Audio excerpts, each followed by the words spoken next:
All right, we are here in the 16th shloka, I think.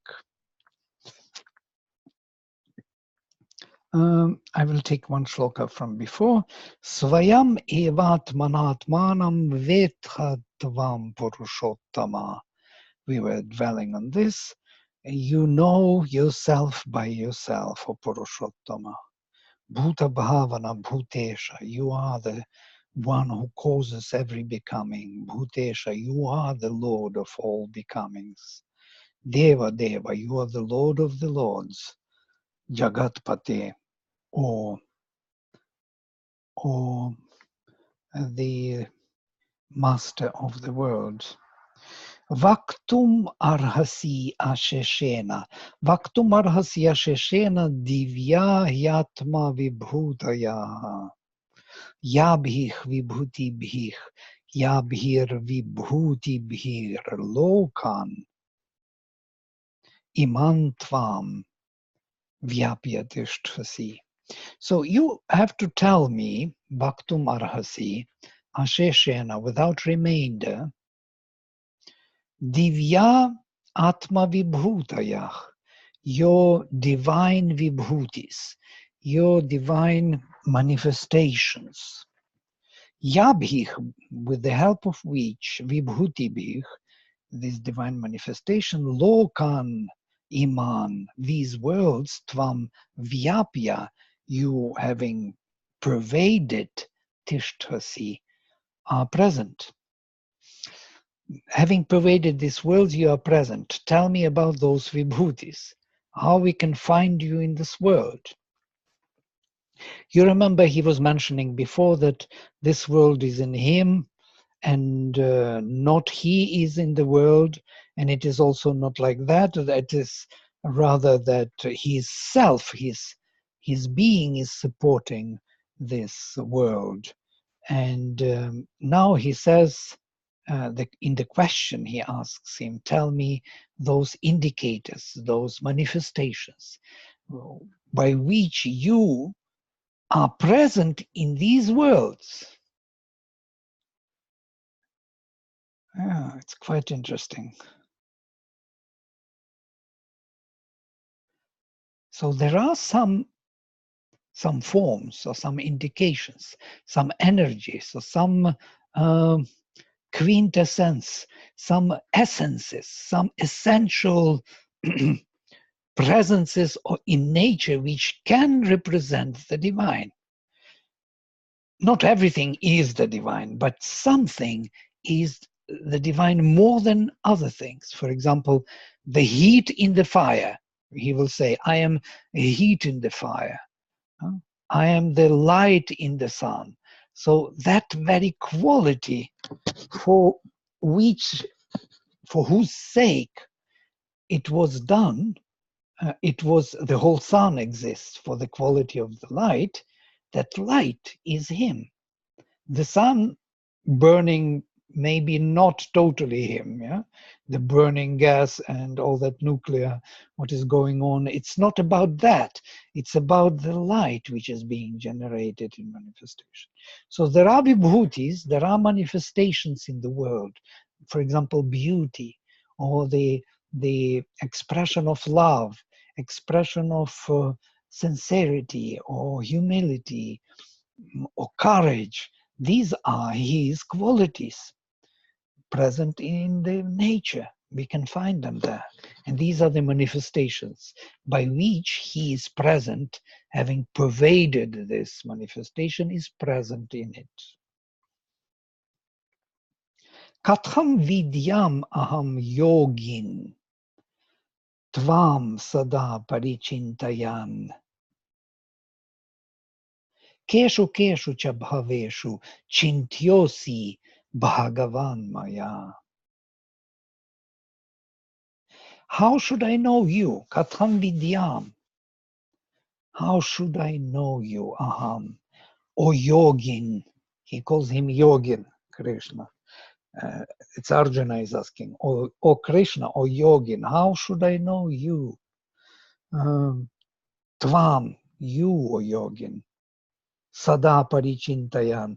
Tvam sada parichintayan, always thinking about you.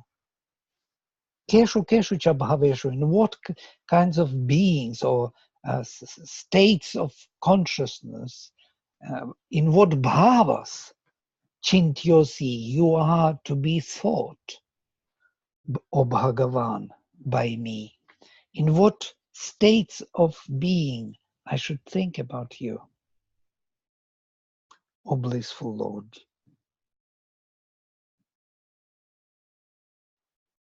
How shall I know thee, O Yogin?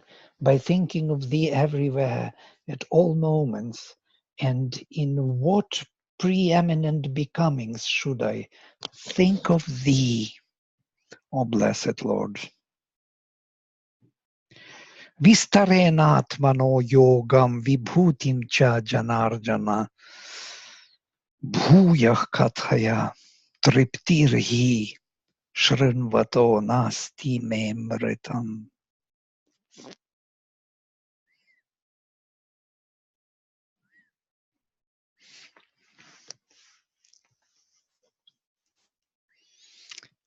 Vistarena, in detail, Atmanach Yogam, your yoga of yourself, your own yoga, Vibhutimcha, and your manifestation, O Janardana, or the destroyer of people. That is the epithet of Krishna. Bhuyah, more, Kathaya, tell me, Triptirhi, because the satisfaction, Shrinvatah, of me listening, Nasti, there is no satisfaction in listening. I want to know more about your vibhutis. I want to know more about your yoga. And that is my amrita. No? Na asti me amritam. So there is no, how to put it properly, maybe we'll look into that. It is nectar of immortality to me. And however much of it I hear, I am not satiated, not satisfied. So not fulfilled or completed. There is no end to this blissful state or satisfaction. And actually, it's a very interesting feature, which tells us that is the spiritual experience. In the spiritual experience, what happens, I mean, in the spiritual presence, or when the power, the presence is of the spiritual nature, it is never coming to the end of satisfaction. It is not the one which can be easily satisfied. The desire ends very fast. Yeah, it is once it is realized, it becomes the opposite, painful state, or there is no satisfaction. In this case, of the spiritual experience, it is always fresh and always wanted. There is no end to its wonder. So you are never tired of it. That's what I want to say. And that is quite interesting. We can see it here. There is no tripti. Tripti hishranbato nasti. There is no fulfillment or realization or end to this satisfaction. Yeah.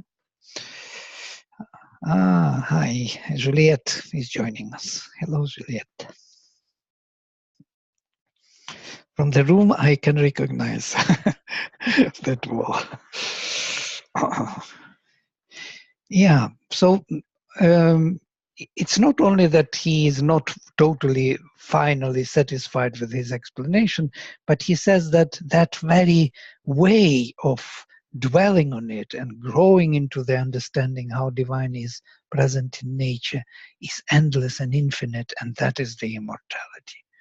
The immortality which is never satiated, never satisfied, never fulfilled till the end. There is no fulfillment in terms of presence of the spirit in the nature. You remember the beginning of the book of the Mother in Sri Aurobindo, where he says, all is too little that the world can give. Its power and knowledge are the gifts of time and cannot fill the Spirit's sacred thirst. This is that Spirit's sacred thirst which cannot be filled by anything. So that's why he says about this. So I cannot be satisfied. I cannot be satiated, this interest. The Spirit is thirsty to recognize its presence in manifestation. Well, this is the basis of Bhakti Yoga, because Bhakti is that love for the presence of the divine in nature. It is not the love of, loving the divine out of nature. It's not that. It's quite interesting. That's not the love of loving the divine out of manifestation. There is no love there. There is no need for the divine to be loved out of manifestation. It's only here in nature, in the embodiment, that this love becomes intensive, because it is in the heart, in the psychic. That psychic love towards the divine in nature. That is Amritam. And that's quite interesting what he says, that me Amritam, that is my ambrosia, immortality. Immortality beyond, in transcendental, is not immortality. There is no mortality or immortality there. There is no difference. So the very idea of immortality cannot appear there because there is no mortality. So there is no need in even mentioning in the divine immortality. Immortality is important only in nature. Sri Bhagavan Uvacha, and that is his answer. Now we will see his vibhutis, his manifestations. Hanta te kathaishyami divya hyatma vibhutaya pradhanyatah kurushrestha nasti antah vistarasyame. And the blissful Lord said, oh, I will tell you this. Kathaishyami, my divine self-manifestations, Atma Vibhutayah. Pradhanyatah, only some major ones, only in principle, Kurushrestha, or best of Kuru. Nasti antah, because there is no end, vistarasyame, of my details. So I can't tell you all of them. And only in principle I will speak to you. So let us read what translation is given. The blessed Lord said, yes, I will tell thee of my divine vibhutis, but only in some of my principal preeminences, or best of Kurus. For there is no end to the detail of my self-extension in the universe. Well, it must be so. It's quite clear that it is so. So there is no end to the presence of the divine. We can always find in more and more details his presence. Aham Atma, 10:20. I am the self. Gudakesha, or Arjuna. Gudakesha is the name of Arjuna. Sarva Bhutashaya Sthitah, who is located in the hearts of all beings. This is his first vibhuti, first manifestation. He is present in every heart of every creature, every being. Aham Adih, I am first. Madhyamcha, I am the beginning and the middle. Bhutanam, of all the becomings. Anta evacha, and I am the end of all the beings. I am the beginning, middle, and the end. I am Alpha and Omega. You remember from the Bible.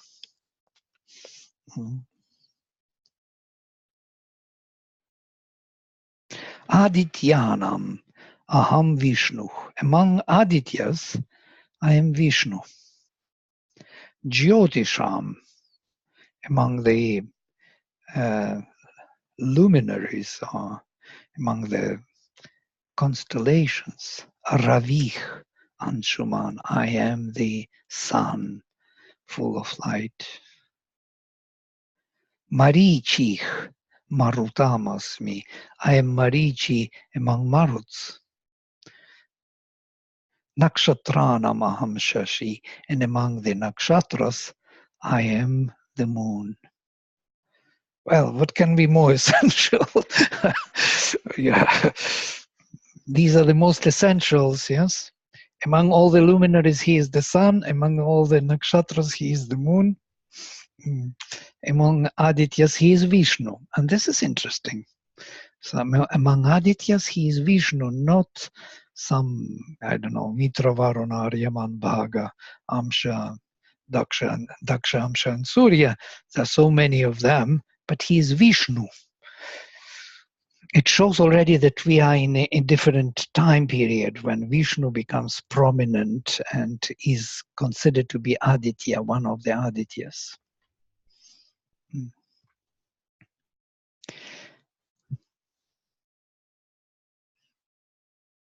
Among Maruts, Maruts are also very interesting godheads in the Rig Veda. The godheads of these are mental energies, energies of the mind which are looking for truth, for the true manifestation. They are always engaged in search of the truth. So among them he is Marichi. Marichi is those particles, original particles of light which are spread in Antariksha. Marichi, it's quite interesting, also from root Marut, Marichi, and Mara, from root Mri, to die. So to say, they clean up, or they kind of they break the forms. Oh, that is the word. They break through the forms and separate basically heaven and earth. Marichi is that major power of the original separation of material and mental realms. So Marichi create the ether, or the antariksha, or the air between heaven and earth. They are that ether, that element of ether, which is the element of light in the ether, or the element of temperature, as it were. It's very difficult to describe who Marichi is, but and Maruts also. We spent several years reading Maruts, hymns to Maruts, just to figure out what it was. But actually, it's very complex. These mental energies which are engaged in the search of the divine, and they are moving with the light of Indra, the light of the sun, but they do not know that their light is true. They're simply driven by some enthusiasm or some desire to know. So that desire to know in our mind and vital is actually these maruts. They are moving us forward. You can actually inspire them very easily, and they will drive you forward. They can bring you to the end of your journey. They are those powers which were created for, actually they were created to destroy Indra. Their mother, Diti, wanted to have a revenge for the Indra killed her son before Vritra was killed. So she concentrated and she wanted to create another great hero, stronger than Indra, to defeat him. So she was concentrated for thousands of years, bringing this Kashyapa actually gave her this embryo, put the sun power into her. Yeah, we know only one Kashyapa in America. So he did this, and she became pregnant and was growing that hero for thousands of years. And then Indra, one day secretly, when she made some mistake in ritual, could sneak into her womb, and he cut the womb into 33 pieces, because he was afraid that this hero will be born and will destroy him, so to say. So he cut it into 33 pieces. So when she brought to birth this hero, there were 33 Maruts. But what happened also, that when he cut that embryo in 33 pieces, he became co-father. He became a father of those Maruts. He actually made them. Yeah? So they are his children from now on. That's a kind of weird thing. So, and they became his favorite. They follow him. He is Marutvan. He is the one who leads these ganas of Maruts. And because of them, he can bring that light of the sun into the lower hemisphere, where they use that light for the search of the truth in manifestation. You see, such a complex vision, which helps us to understand why Maruts are so important, because without them, Indra would never be able to come into the darkness. It is through them, by them, and because of them, he has this influence on our lower hemisphere and can change things. So they became one team instead of fighting each other. So among them, he is Marichi. Among nakshatras, he is Shashi, or the moon. Shashi is from Shasha. Shasha is the rabbit, actually. So Shashi, the one who has rabbit, because on the moon, when you look at the moon, you will see the rabbit. It's quite interesting name for the moon. Of the rabbit. Among the nakshatras, he is of the rabbit. Vedanam, among the Vedas. Samavedosmi, I am Samaveda. Not Rigveda, Samaveda. Here also we can talk quite a bit why he's Samaveda, not Rigveda or Yajurveda. Rigveda belongs to earth, Samaveda belongs to heaven, and Yajurveda to the space in between heaven and earth. So if you take all these three Vedas, heaven, space in between, and earth, he is the heaven. Devanam asmi vasavah, and among the gods, among the shining beings, I am vasavas, vasus. Well, vasus, vasava is the one of the fires. Wait a minute. There are 8 vasus. Now we will go through all the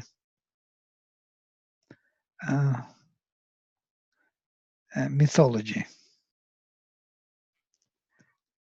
I have to find this Vasava, what it means. It's kind of produced from Vasu. Vasu and Vasavas. Vasava. Relating or belonging to Vasus. So these 8 Vasus, he is Vasava, that means he relates to Vasus among the Devas. These Vasus are well known. There are 8 of them. The whole Mahabharata story is around these Vasus, yes?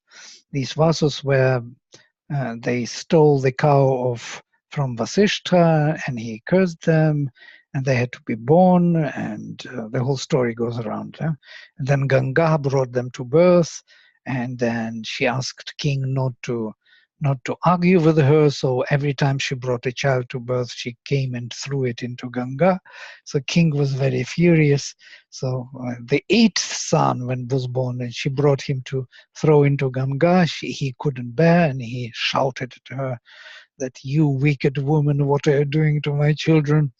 And she said, "Okay, time has come to go." That was the condition, that she will stay with him, Ganga, will stay with the king until he objects to her or speaks to her in a rude way. So he did speak to her in a rude way. So she left him this son and left, disappeared. And he was very, very sad and was looking for her everywhere. But that son became Bhishma king. That is the Bhishma king who started the whole Mahabharata story. So, very interesting story, yeah, about Vasus. So among them, these 8 Vasus. Vasus is very interesting from the point of view of Rig Veda. It is, Sri Aurobindo translates this Godhead as luminous dweller within the substance. Luminous dweller within the substance. So that luminosity of the divine present in matter, that is Vasu.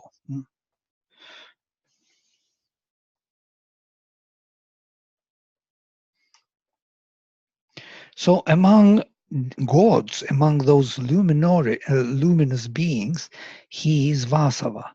He is the one who belongs to 8 Vasus. Indriyanam, among Indriyas, Manas Chasmi, I am Manas, mind. Among 5 Indriyas, there is no mind. It's quite interesting. There are 5 Indriyas and there is 6th sense, which is mind. So among Indriyas, he is the 6th sense, which is not Indriyas, which is synthesizing Indriyas. Bhutanam Asmi Chetana, and among all those becomings or beings, I am consciousness. I am consciousness among all those who are born here, who are becoming here.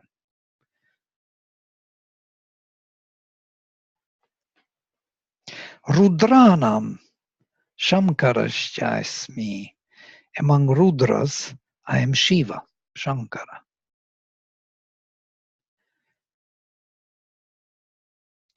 Vetesho Yaksha Rakshasam. Among Rakshasas and Yakshas, Yakshas is these spirits, and Rakshas, among Rakshasas and spirits, he's Vitesha. Vita is the wealth. Isha Lord, the Lord of wealth.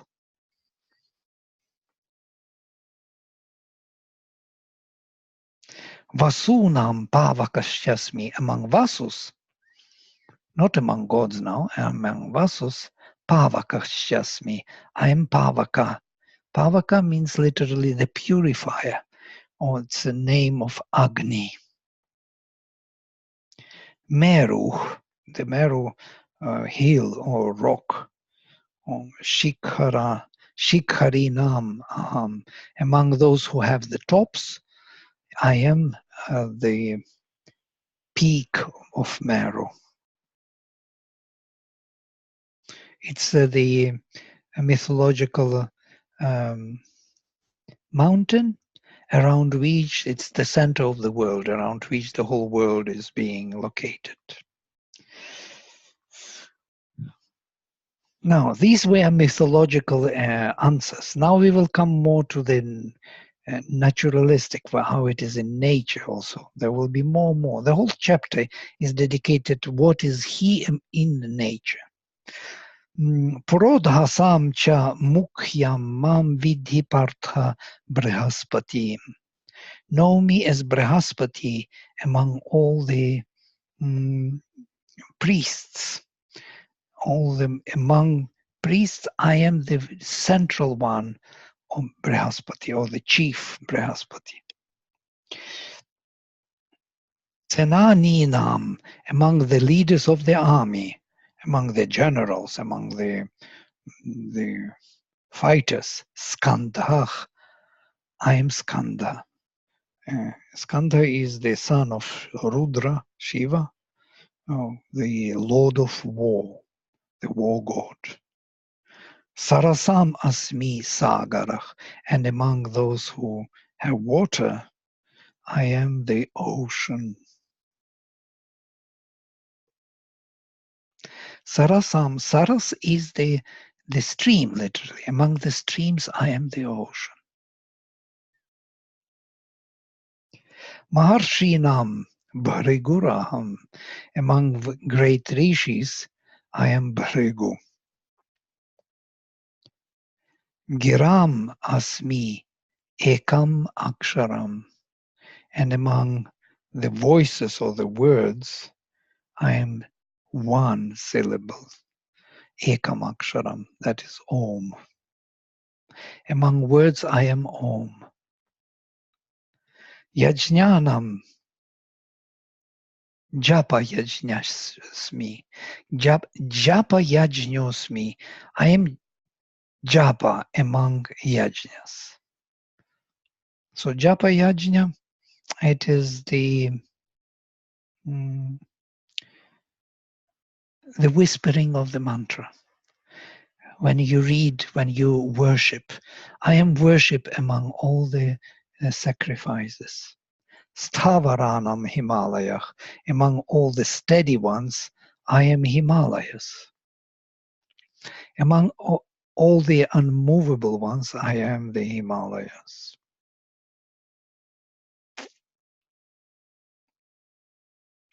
Ashvatthah sarva vrikshanam. I am Ashvatha tree among all the vrikshas, all the trees. So I am the banyan tree among the all the trees. So banyan tree in the center of Auroville is that vibhuti of Lord Krishna. Devarshinam Chanaradach. I am Narada among all the divine rishis. Gandharvanam, among Gandharvas, Chitraratha. I am Chitraratha. Siddhanam Kapilo Munich, and among Siddhas, realized ones, I am Kapila Munich. These are very well-known figures in the mythology. Uchaich Shravasa. Uchaich Shravasam Ashvanam Vidhimam Amrito Dubhavam. So this Uchai Shravas was born out of the stirring of the ocean. You remember Manthara, when they were stirring by Manthara the ocean, the gods and asuras. This myth of the Manthana, of the is there another word for the Manthana? Stirring, yes. We say there's another word which explains this. When they were getting Amrita out of the ocean. Doesn't come to my mind now. So with stirring of the ocean, the Uchai Shravas, this lord of the horse, was born. So I am this horse among all the horses.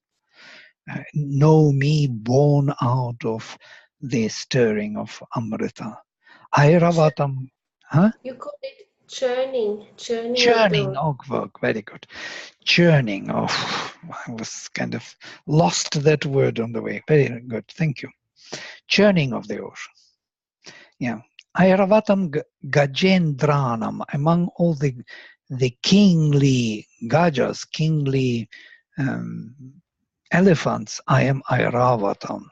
Airavatam is another great lord elephant which is used by Indra.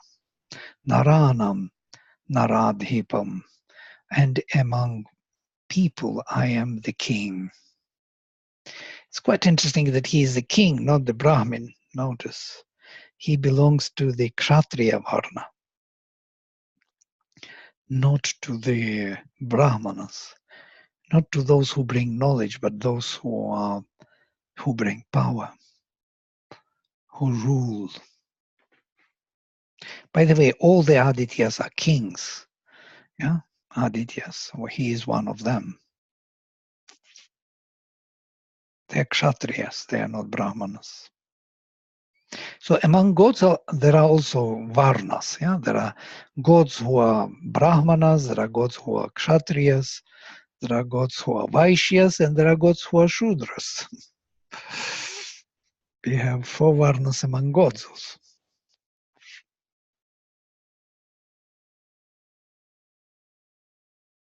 Ayudhanam aham vajram.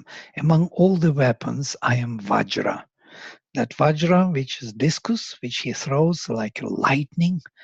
Vajram also has a meaning of diamond. It's like a diamond, very strong. Dhenunam asmi kamadhuk. Among the cows, I am the cow of desires, kamadhuk. Prajanashchasmi kandarpach. I am Kandarpa, the love god. Among those who procreate, among procreators, among those who build or have children, I am the love of God. God love, love. I am the God of love, love of God.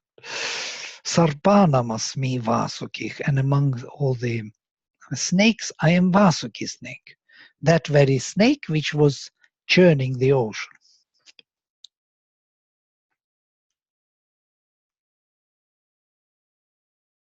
In the translation, the word plenty is used where you use desire. Why is plenty desire?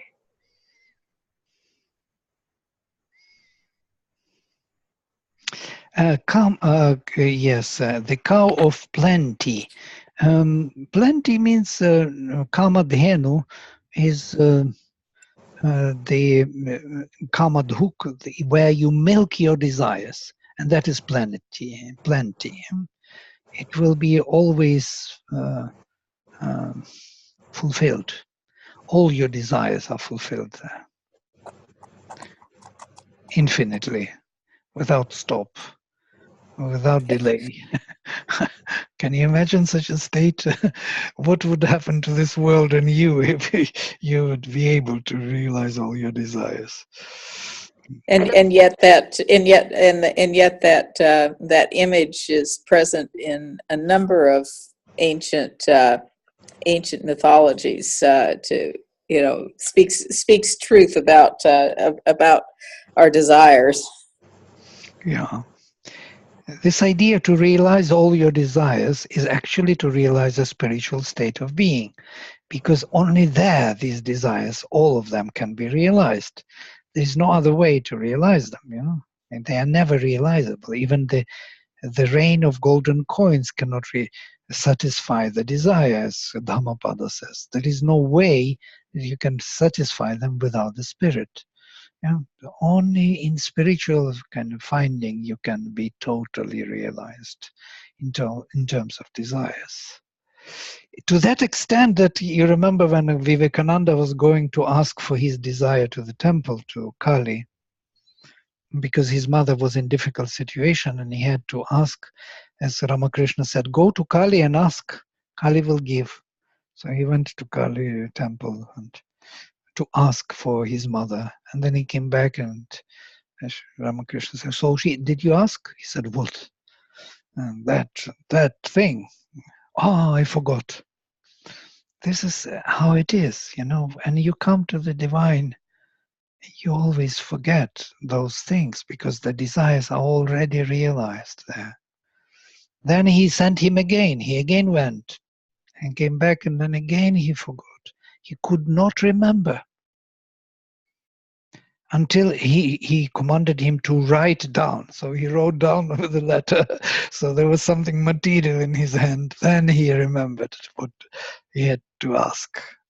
So only with the letter in his hand he could really ask that. And then situation changed and his mother became better. They had no more financial problems. Quite interesting, yeah? That's the kamadhenu, where all the desires are realized. and that means the cow of plenty. Also, yeah, this attitude towards the cow in Hinduism is quite unique. They believe that cow somehow took us as the mother takes her children, because why should cow give milk?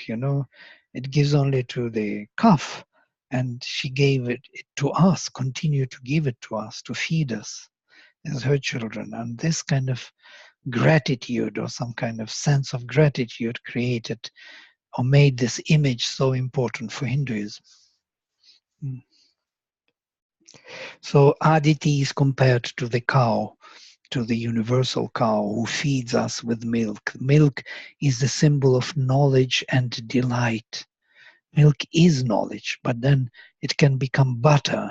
Butter becomes this ghee, or that clarified butter, which is ghritam, in Sanskrit, which has that sense of purified mentality, as Sri Aurobindo says, purified knowledge in the mind, which is offered to the fire to grow.